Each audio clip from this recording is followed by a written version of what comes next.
Halo semuanya, kembali lagi dengan saya di video kali ini. Saya akan mencoba untuk mengkoneksikan database ke PHP. Nah, namun terlebih dahulu, pertama kali harus mempunyai web server. Di sini saya menggunakan SAMPP sebagai web server saya. Ini adalah tampilan awal untuk web server. Bentar. Di bagian Apache dan juga MySQL terlebih dahulu diaktifkan.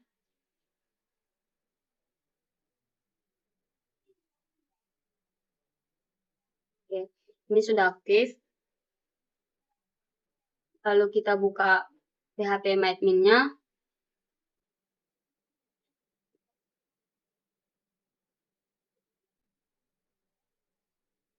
Ini adalah tampilan awal untuk bagian php-admin. Di sini saya pilih DBTIA sebagai database yang sudah saya buat. Nah, di sini di bagian tabel mahasiswa terdapat 4 field. Yang pertama field name, kedua nama, ketiga foto, keempat email. Yang mana name adalah bertipe char yang dengan value 9, nama bertipe varchar 30, foto bertipe varchar juga 255, email juga bertipe varchar 30 dengan value-nya 30. Perbedaan char dengan varchar itu ya adalah bahwasanya kalau bagian char, kalau misal ini kan bertipe char dengan value-nya 9. Kalau misal dimasukkan NIM-nya itu berjumlah 8, maka yang di NIM ini tersimpan adalah 9. Berbeda dengan varchar. Jika misal kita dimasukkan nama itu berjumlah 20, maka yang masuk hanya 20 ya, walaupun di sini dimasukkan 30, dimasukkan 30 value-nya. Jadi ya hanya 20 dimasukkan. Nah, di sini NIM sebagai primary key karena unik daripada yang lain. Nah, oke, ini sudah ada database-nya, kemudian kita kemudian pergi ke Visual Code.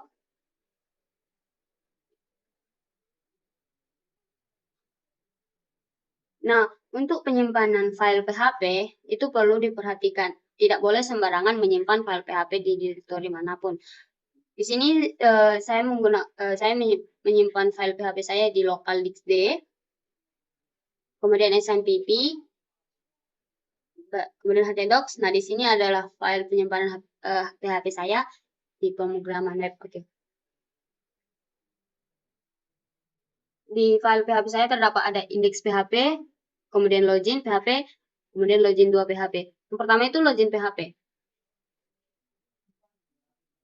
Terlebih dahulu yang diakses adalah login PHP, yang mana di sini terdapat form yang actionnya adalah login 2 PHP. Jadi jika ini dijalankan, maka ini akan mengarah ke file login 2 PHP. Bagian kode ini berfungsi jika informasi loginnya salah, maka nanti akan muncul pesan kesalahannya. Nah, di sini terdapat div input yang mana berisi label dan juga input yang bertipe email, dan di sini ada requirement untuk mematikan saran dari emailnya nanti. Kemudian input juga begitu. Di bagian ini juga seperti itu. Nah, di sini ada button submit, button yang bertipe submit. Jika submitnya diklik maka akan login. Kemudian ini adalah login 2 PHP. Setelah login PHP dijalankan, maka akan mengarah ke login 2 PHP. Akan mengarah ke file ini. Pertama ada session start, yang mana ini harus berada di sebelum kode ini. Ini maksudnya begini. Session start ini harus paling atas sebelum kode yang ada diketikkan begitu. Jadi ini $email,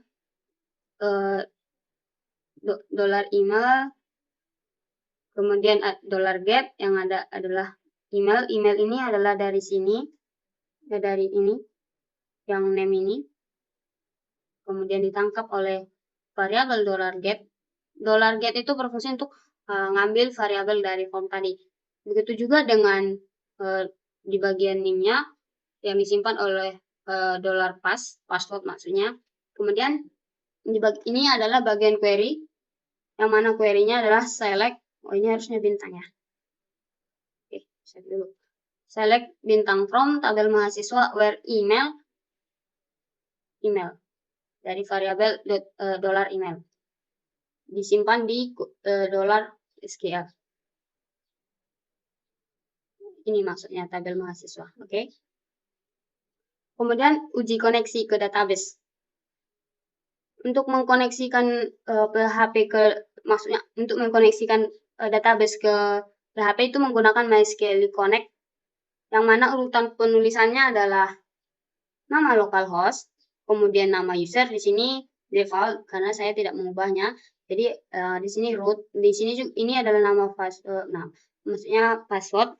Passwordnya saya kosongkan karena memang tidak ada, untuk defaultnya memang kosong. Lalu ini adalah nama database yang akan dikoneksikan. Kemudian uji koneksi. If $count ini, jika koneksi berhasil, maka jalankan perintah SQL ini. Call MySQL query disimpan di $query. Uji apakah query-nya berhasil.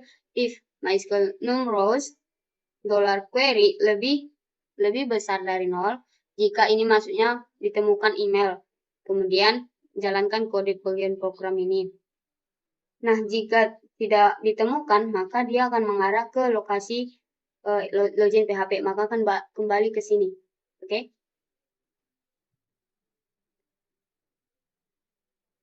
Nah, jika ini dijalankan dan benar dan berhasil, maka akan mengarah header ke location index PHP, yaitu mengarah ke file index PHP. Kemudian ini adalah exit untuk keluar dari kode if ini. Kemudian akan mengarah ke index ini tadi. Nah, di sini tidak ada file PHP, hanya ada file HTML, yang mana di sini ada gambar dan juga H1 yang mana isinya adalah welcome to my website. Oke, kita demo saja. Untuk mendemokannya, pertama kita tulis keywordnya localhost, kita panggil localhost, kemudian nama file di mana kita menyimpan file kita, pemrograman web, kemudian status, nama file PHP kita, login PHP. Nah, begini, bentar ya. Mana tadi login PHP?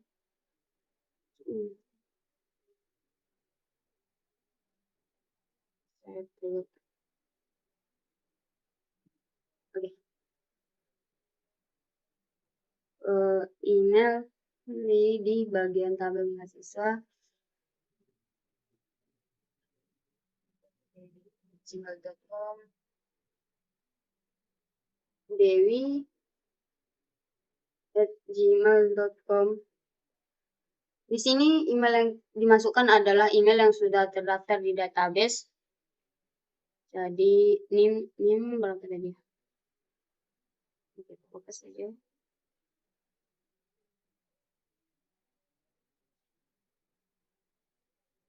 Kemudian klik login, maka dia akan mengarah ke lokasi indeks PHP. Nah, jika misal nih email yang dimasukkan itu salah, kita buat coba Dewi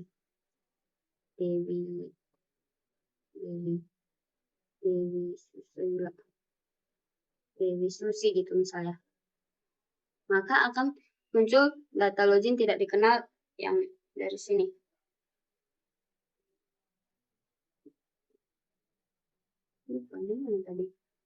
Nah, ini adalah pesan kesalahan yang muncul, data login tidak dikenal.